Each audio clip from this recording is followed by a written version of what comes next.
welcome to the IS. Today we will be discussing daily current affairs based on newspaper of 17th of October 2022. So let's start with first news of the day. The first news talks about that the Union Cabinet has recently approved the PMDEV Scheme, which is Prime Minister Development Initiative for the Northeastern region. So let's see what the scheme is all about. Basically, the scheme will be operational for the 4 years of 15th Finance Commission, that is from the year 2022 to the year 2026, and it is going to have an outlay of 6,600 crore rupees. The scheme is a central sector scheme, that means it will be 100% funded by the center. It will be implemented by the Ministry of Development of Northeastern Region, that is DONER, Ministry of DONER, through the Northeastern Council, which was established in the year 1972. You can look for it in the Lakshmikant Polity book, and central ministries and other agencies. There are 4 important goals of the scheme, PMDEV scheme. The first is that creation of the infrastructure. The second, that it is going to support the industries in the northeastern region. The third is that it is going to promote the social development projects, and fourth, and of the utmost significance, that it is going to generate employment for youth and women in northeastern region. The second news of the day is India ranked 107 out of 121 countries in Global Hunger Index of the year 2022. So let's talk about what this Global Hunger Index is. Basically, the index is a tool which is going to track the hunger at global, regional and national levels, and scores are based on the 4 component indicators, which is undernourishment, child stunting, child wasting and child mortality. The scores are basically calculated on a 100-point scale from 0 to 100. 0 implies that it is going to be the best score, which means no hunger at all, and 100 means that it is worst. It is prepared by European NGOs of concern worldwide and World Hunger Life. The Global Hunger Index is an annual report which utilizes data from a 5-year period. Alright, so the 2022 GHI scores are calculated using data from 2017 through 2021. Let's talk about the performance of India. India ranked even below Sri Lanka, Nepal, Bangladesh and Pakistan. It had scored 29.1 and it is placed under serious category. Afghanistan is the only country in the South Asia to perform worse than India on this index. China has score of less than 5 and it has topped the chart among other 16 countries.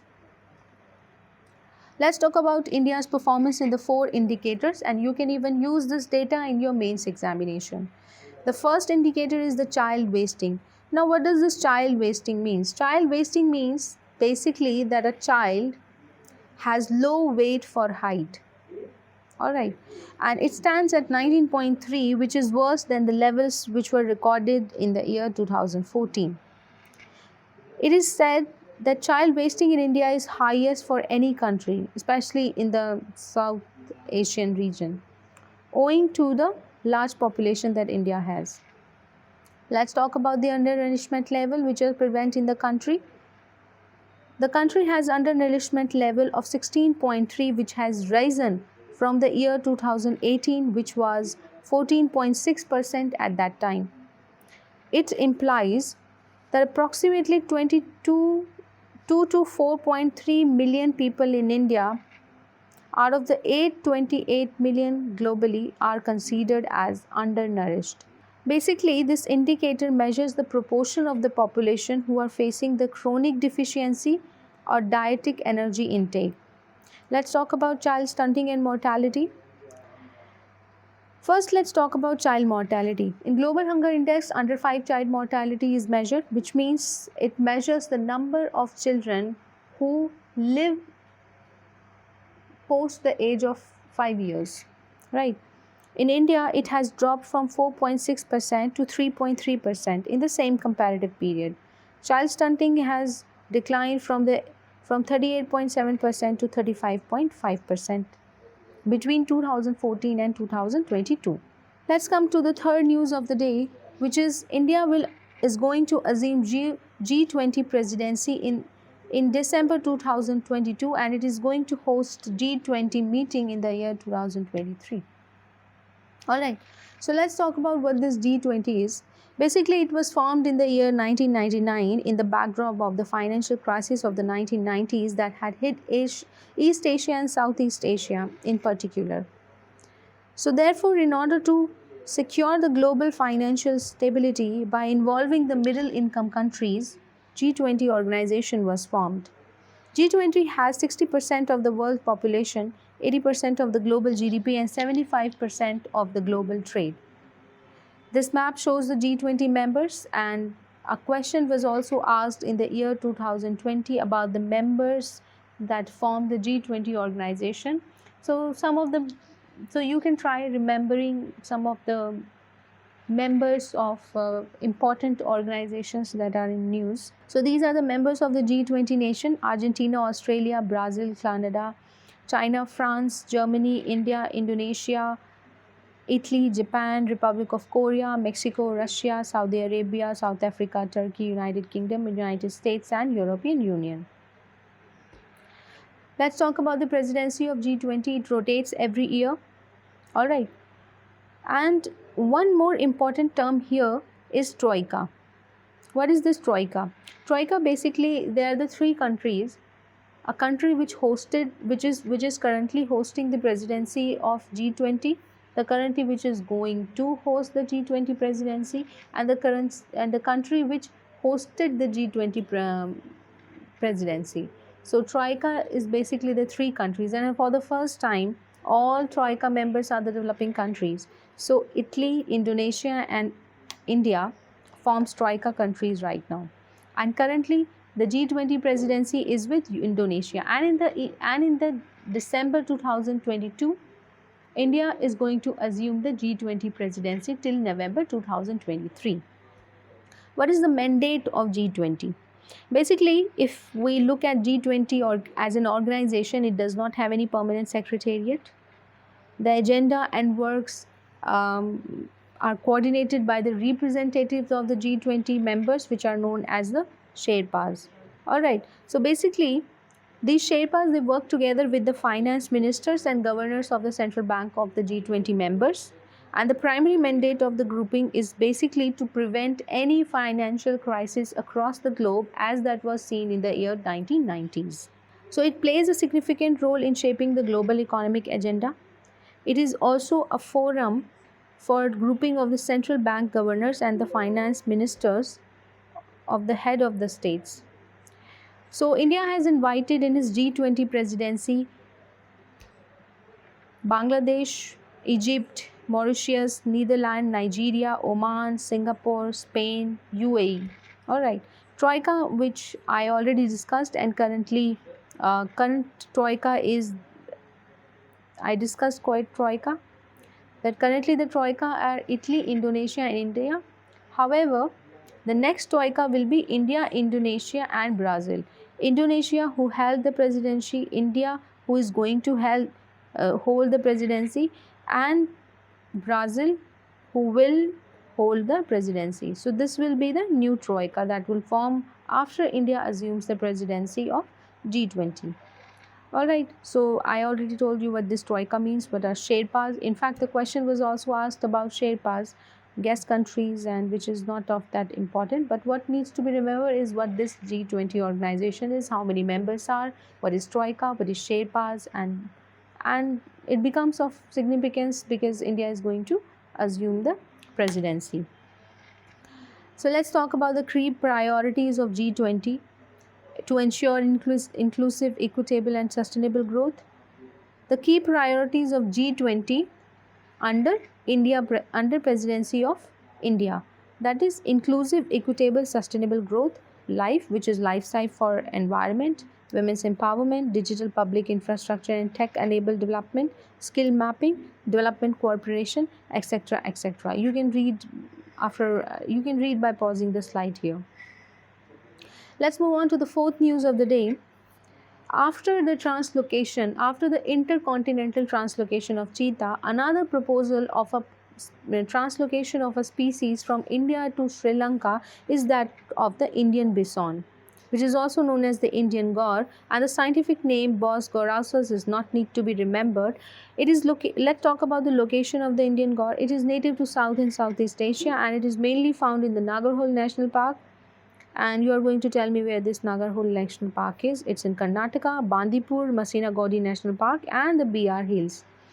The conservation status of bison is, it is vulnerable in the IUCN Red List, and it is currently protected under the Schedule 1 of the Wildlife Protection Act of 1972. Let's see the important facts related with the Indian bison.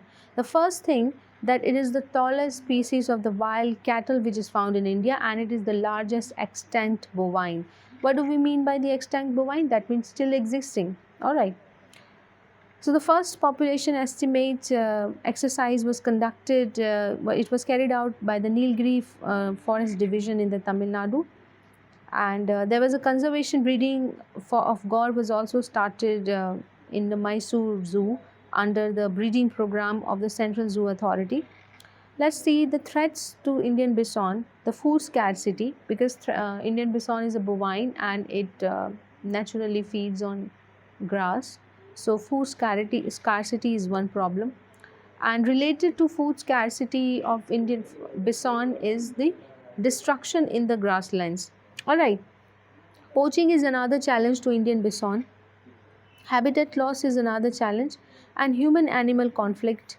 The proximity with human habitation poses challenge to the survivability of the population of Indian bovine. Let's see the fifth news of the day. Supreme Court ordered the states and the police force not to stop prosecuting free speech on social media under Section 66A of Information Technology Act of 2000. Alright, so let's see what this Section 66A is.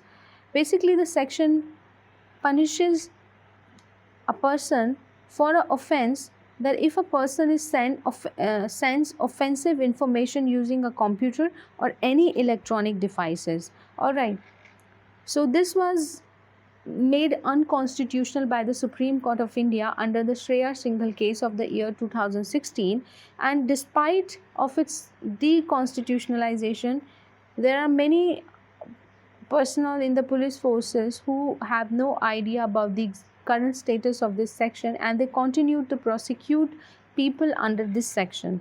Alright, so therefore this section came into news. The Section 66A, it prescribes 3-year imprisonment for any grossly offensive message sent via electronic device or any other social media, alright, which has the potential and which causes annoyance, inconvenience, deceive or misleads the recipient about the origin of the message.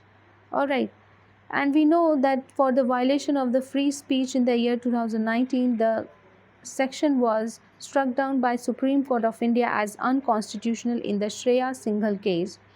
The section relating to the restriction on online speech, it was declared constitutional under the Article 19 of the Constitution of India, and was held that online intermediaries would only be obligated to take down the content on receiving an order from a court or a government authority.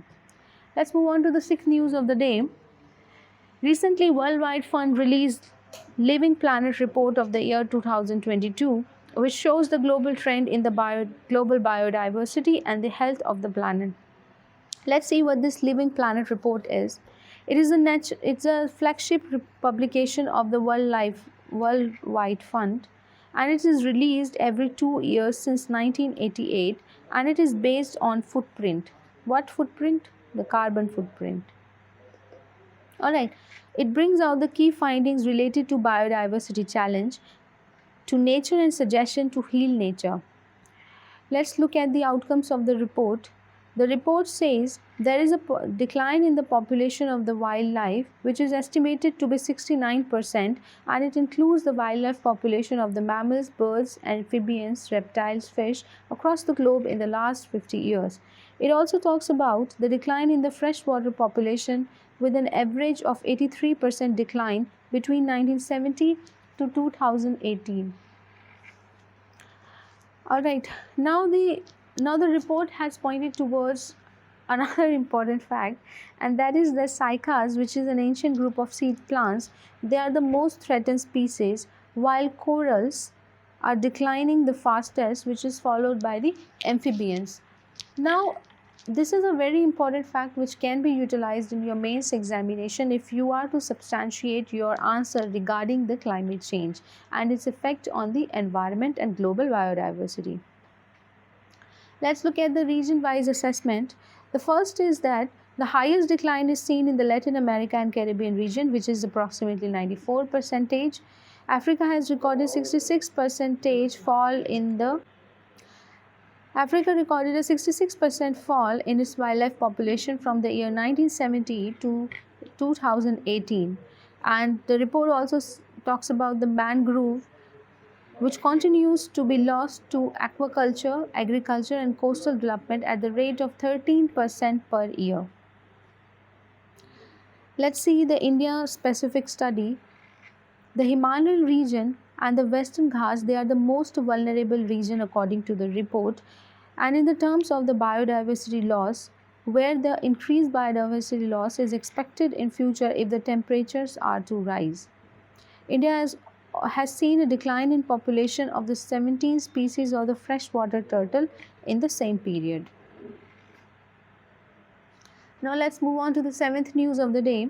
The seventh news talks about the paddy straw torrefaction. Basically, the Union Environment Ministry, it announced a 50 crore scheme to incentivize the industrialists and the entrepreneurs to set up paddy straw pelletization and torrefaction plants.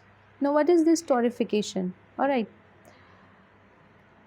Torrefaction is basically a thermochemical conversion method which produces coal fuel, that is biochar, from the biomass. So you have to remember certain points from here. First, what is biochar? And the second, what is the process of torrefaction? And what is biomass? Alright. So what does torrefaction does? Basically, it produces a biofuel, a solid biofuel product which is superior in handling, milling, co-firing. And if you remember that recently the finance minister has talked about 25% co-firing of the biopellets in thermal power plants. And compared to other biomass fuels, it is easy to handle, mill and co-firing. Alright.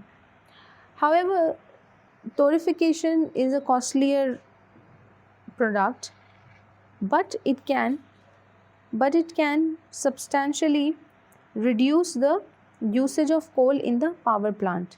Alright. What is pelletization? Basically, pelletization means compressing or molding the material into the shape of a pellet. So when we speak of the rice straw, which is left over after the harvestation of the paddy, so pellet looks like something like this. So straws are basically turned into pellets, and these pellets then can be utilized for the production of the biofuels and etc. Let's talk about the scheme now, which is a 50 crore rupee scheme announced by the government of India. Under this scheme, the center is going to fund new pelletization plant to a maximum of 70 lakh, which is subject to the capacity. The torrefaction plant, which usually costs rupees 70 lakh, is eligible for maximum funding of rupees 1.4 crores. So let's see the benefits of the paddy straw torrefaction. The first, that the pellets will be torrefied and they will be mixed along the coal in the thermal power plants, which will save and reduce the usage of coal and thus reducing the carbon emission. The straw burning will also be reduced, which will further improve the air quality index in the Delhi NCR and states like Punjab and Haryana.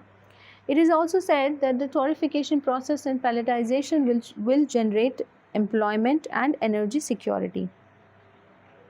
So that's it for today. Thank you for watching Tarun IAS. Have a nice day.